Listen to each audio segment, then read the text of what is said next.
Share capital के कुछ question PYQ के जो बचे हुए थे उनमें हम 1-2 क्लासेस हमारी हो चुकी है और शायद ये क्लास लास्ट ही हो शेयर कैपिटल की, तो इसमें वो क्वेश्चन कवर किए हैं जो कि मोस्ट इम्पोर्टेंट हैं, ठीक है, और एग्ज़ाम में आए हुए हैं। कुछ PYQ है, कुछ MCQ है इसमें।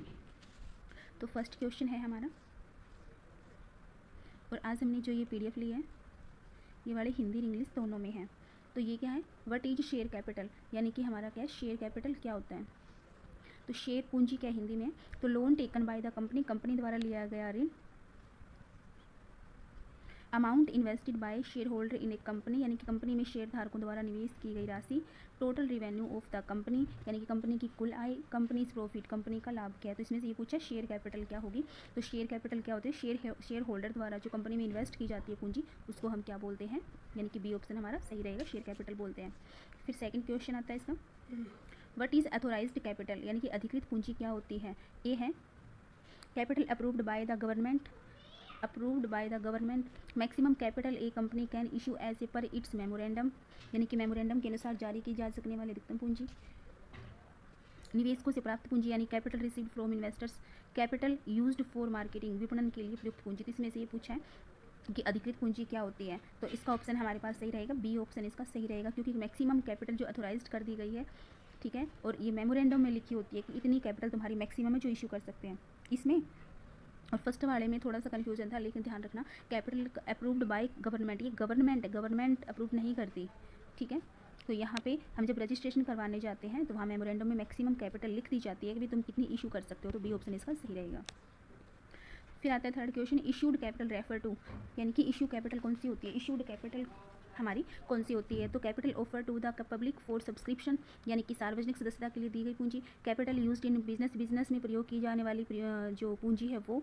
Profit of the company, company का लाभ। Capital not mention in the articles, यानी कि अनुच्छेदों में उल्लेखित जो पूंजी नहीं है। तो इशूड कैपिटल कौन सी होगी, तो ये होगी इसकी ए, जो हमने पब्लिक के एक second, B capital business profit, तो ए ऑप्शन होना चाहिए इसका, ठीक, क्योंकि ए में बोला गया कैपिटल ऑफर्ड की गई है टू पब्लिक फॉर सब्सक्रिप्शन, यानी कि सार्वजनिक सदस्यता के लिए दी गई पूंजी, ओके। तो इसका ए ऑप्शन बिल्कुल ठीक रहेगा। फिर आता है fourth question, what is paid up capital, यानी कि चुकता पूंजी क्या होती है। तो ए ऑप्शन है the portion of called up capital actually paid by share holder, ठीक है। बी है, बी ऑप्शन है इसका capital refunded to share holders, यानी कि शेयर धारकों को वापस की गई पूंजी, ये भी मतलब बी है। और सी क्या है, टोटल लोन अमाउंट, कितना लोन लिया गया है। Capital held by the government, सरकार के पास रखी पूंजी है, तो हमारे पास इसका ए ऑप्शन सही रहेगा कि जितनी पूंजी शेयर होल्डर्स के द्वारा हमें पेड अप कर दी गई है, तो इसका ए ऑप्शन सही रहेगा। फिफ्थ क्वेश्चन क्या, what is the difference between authorised and paid up capital, तो इन दोनों में क्या डिफरेंस है, यानी कि पेड की गई पूंजी और अथोराइज्ड की गई में क्या डिफरेंस है। तो इसका है नो डिफरेंस ए में। बी में है authorised capital is always less than paid up capital, नहीं, गलत है, अथोराइज्ड कैपिटल ज़्यादा होती है। और क्या है, सी में paid up capital is part of authorised capital actually paid by share holder, तो ये सी ऑप्शन इसका सही रहेगा। डी और देख लेते हैं, paid up capital is more than authorised, नहीं, डी भी नहीं है, तो इसका सी ऑप्शन सही रहेगा, क्योंकि ये कह रहा है कि paid up capital is part of authorised capital, क्योंकि अथोराइज्ड कैपिटल तो मैक्सिमम कैपिटल होती है और उसी का पार्ट होती है पेड अप कैपिटल। फिर आता है व्हाट इज रिजर्व कैपिटल, यानी कि रिजर्व कैपिटल क्या होती है, आरक्षित पूंजी क्या होती है। ए है capital used for daily operations, ये नहीं होगा।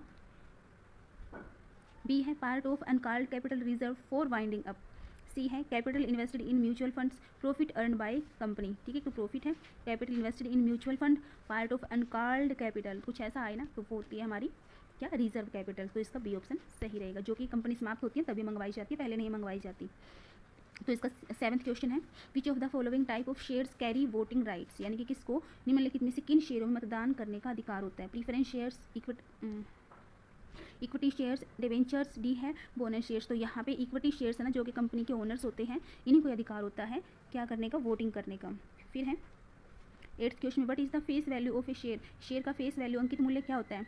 तो market price of the shares, price paid up first buyers, market price है, price paid up first buyers, value printed on the share certificate, capital gains from shares, यानी कि जो value से printed होती है तो वही होना चाहिए, सी इसका आंसर सही होगा, क्योंकि फेस वैल्यू वही होती है जो उस पर अंकित होती है, लिखी हुई होती है। फिर आता है ninth question, bonus share are issued from, यानी कि जो बोनस शेयर है वो कहाँ से इशू किए जाते हैं। शेयर प्रीमियम अकाउंट से, कैपिटल रिजर्व, ये शेयर प्रीमियम अकाउंट से, कैपिटल रिजर्व से, फरी रिजर्व एंड रिटेन्ड अर्निंग से, बैंक लोन से नहीं करेंगे हम। तो बाकी इन तीनों में से देख लेंगे, सी ऑप्शन इसका सही रहेगा, फरी रिजर्व एंड रिटेन्ड अर्निंग, क्योंकि बोनस हमारे क्या होते हैं, एक तरह के क्या है बोनस से, वो उस पर कोई भी हमारा इंटरेस्ट वगैरह या कोई इस पर कुछ ऐसा नहीं होता भी, कुछ उनकी लागत कोस्ट आती है शेयर होल्डर, उनको फ्री में दे दिए जाते हैं ये। फिर है इसका 10th क्वेश्चन है, व्हाट इज शेयर प्रीमियम, यानी कि शेयर प्रीमियम क्या है, extra profit from shares, share से अतिरिक्त जो लाभ लेते हैं वो, the amount received over and above the face value of a shares, अंडर राइटरों को दिया गया कमीशन, यानी कि यहाँ पे commission paid up to underwriters, C नहीं होगा, डिस्काउंट गिवन ऑन शेयर्स ये भी नहीं होगा, क्योंकि इसमें प्रीमियम पूछा है, शेयर प्रीमियम तो हमारा कुछ प्रॉफिट होता है, डिस्काउंट तो हमारा लॉस हो जाता है।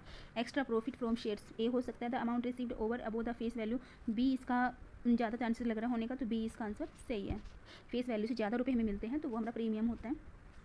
For feature of share means क्या है, शेयर की मतलब हिंदी में दे रखा है, शेयर की जब्ती का अर्थ क्या है, issue new shares, taking back shares from defaulting shareholders, C है selling shares at a discount, नहीं, cancelling shares due to bonus issue, नहीं, डी भी नहीं है, सी भी नहीं है, इशू न्यूज ए भी नहीं है, तो मे बी इसका बी ही रहेगा, क्योंकि जब शेयर होल्डर्स के द्वारा सारी मतलब जो कैपिटल होती है, मतलब जो पूंजी होती है उनको देनी होती है, वो नहीं दे पाते फर्स्ट कॉल पे सेकंड कॉल पे ऐसे, तो उनको हम बाय बैक यानी कि वापस से उनके शेयर्स को जब्त कर लेते हैं, तो बी ऑप्शन इसका सही होना चाहिए। ठीक है, ए इसका सही नहीं है।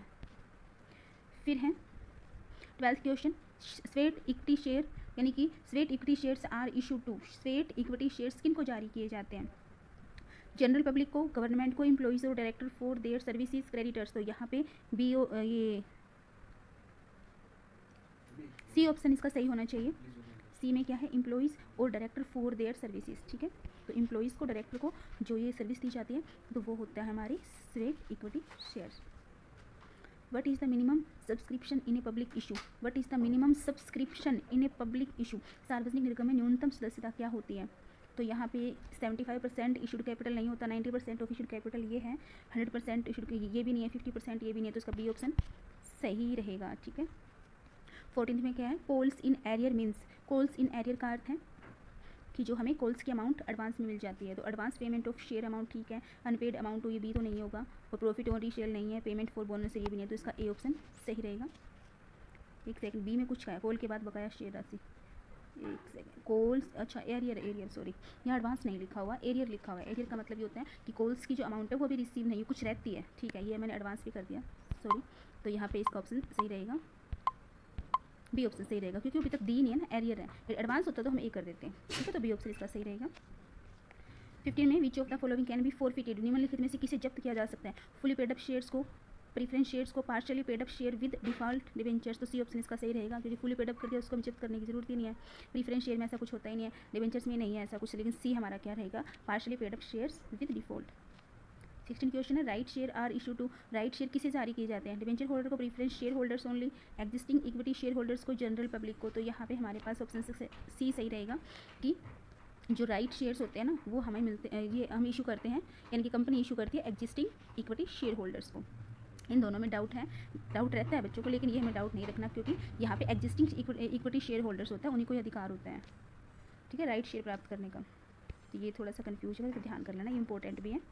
फिर आता है 17, over subscription of shares means क्या होता है, शेयरों का अधिक सदस्यता का अर्थ क्या है, shares are under subscribed, B है shares are fully subscribed, C है application received exceed the number of share offered, D है कंपनी कैंसिल द इशू, तो यहाँ पे डी नहीं होगा, application received exceed the number of, पूछा है इसमें कि ओवर सब्सक्रिप्शन, तो ओवर सब्सक्रिप्शन में हमारे पास मे भी इसका सी होना चाहिए, क्योंकि एप्लीकेशन से ज़्यादा यहाँ पे जो सब्सक्रिप्शन के लिए आवेदन प्राप्त हुए हैं, एप्लीकेशन प्राप्त हुई है, तो सी ऑप्शन इसका सही रहेगा, ओवर हो जाता है ना ओवर सब्सक्रिप्शन।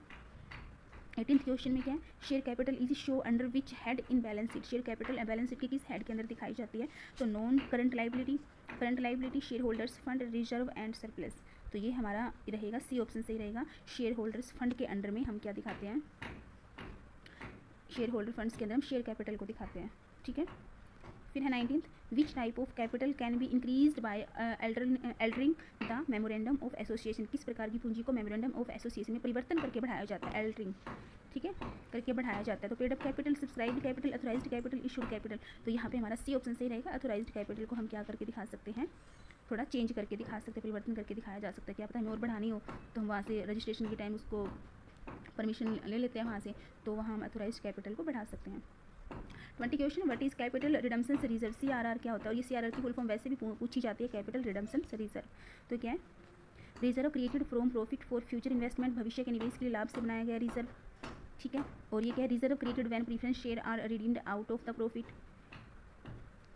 सी है, reserve used for issuing bonus share जारी करने के लिए प्रयुक्त रिजर्व। रिजर्व फॉर डिविडेंड पेमेंट यानी कि लाभांश भुगतान के लिए रिजर्व, तो इसका बी ऑप्शन सही रहेगा। बी में क्या बोला है, reserve created when preference share are redeemed out of profit, ये यहाँ बोला गया। कैपिटल रिडम्पशन रिजर्व क्या होता है, ठीक है, तो ये हो जाएगा reserve created when preference shares are redeemed out of profit. तो ये रिजर्व हमारे पास क्रिएट किया जाएगा कब, जब प्रीफरेंस शेयर को हम रिडीम करेंगे। तो ये हमारे 20 क्वेश्चन थे, आई होप समझ में आया होगा।